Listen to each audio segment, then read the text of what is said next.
আজকে ঠেলায় পড়েছেন বলে গাছে উঠতে হচ্ছে। স্যান্ডউইচ রাজনীতি, এটা চলবে না। উনি ড্রামা করেন একটু খবরে থাকার জন্য, তারপর লাইনে এসে যান। বা শুরু হয়েছে, শপথ গ্রহণ হয়েছে, ঢোকা হয়েছে, খালি এখনো চার্জ যতক্ষণ না আমাদের হাতে আসছে আমরা কাজ শুরু করতে পারবো না।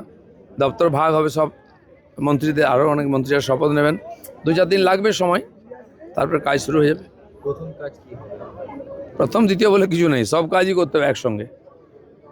একদিকে মুখ্যমন্ত্রী বলছেন যে বিরোধী দলগুলোকে তাতে পামও রয়েছে, মানে একদিন বিরোধীদের কোনো জায়গা দিয়েছেন, কোনো সম্মান দিয়েছেন, বাঁচার অধিকার দিয়েছেন? ঘরবাড়ি ভেঙেছেন, তাদের মুখ দেখতেন না, কি বলেছেন? আজকে ঠেলায় পড়েছেন বলে গাছে উঠতে হচ্ছে। শুনুন, মমতা ব্যানার্জির এই রাজনীতি, এই যে স্যান্ডউইচ রাজনীতি, এটা চলবে না। আজ মানুষ ওনাকে ধাক্কা দিচ্ছে, চুপ করে বসুন না, কিছুদিন দেখুন কি হচ্ছে। কেউ আপনার সঙ্গে নেই, আপনার পার্টির লোকেরাও নেই। পার্টির লোকেরা ঘর ছাড়া, তাদের খোঁজ খবর নিন। বিধানসভার বিরোধী দলনেতা হলেন শোভনদেব চট্টোপাধ্যায় এবং উপদলনেত্রী অসমা পাত্র, মুখ্য সচেতক ফিরহাদ হাকিম। তার মানে কি আলটিমেটলি যে চেয়ারটা ছাড়তে চাইছিলেন না উনি, আলটিমেটলি তাকে ছাড়তে বাধ্য হলেন? উপায় নেই, ছাড়তে হবে, গণতন্ত্র, মানুষের রায়।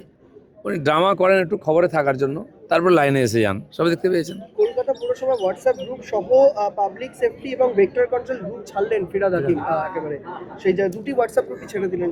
ভাই সরকার ছেড়ে দিল, আর হোয়াটসঅ্যাপ গ্রুপে কি আছে? এ তো রোজ হয়, রোজ যায়।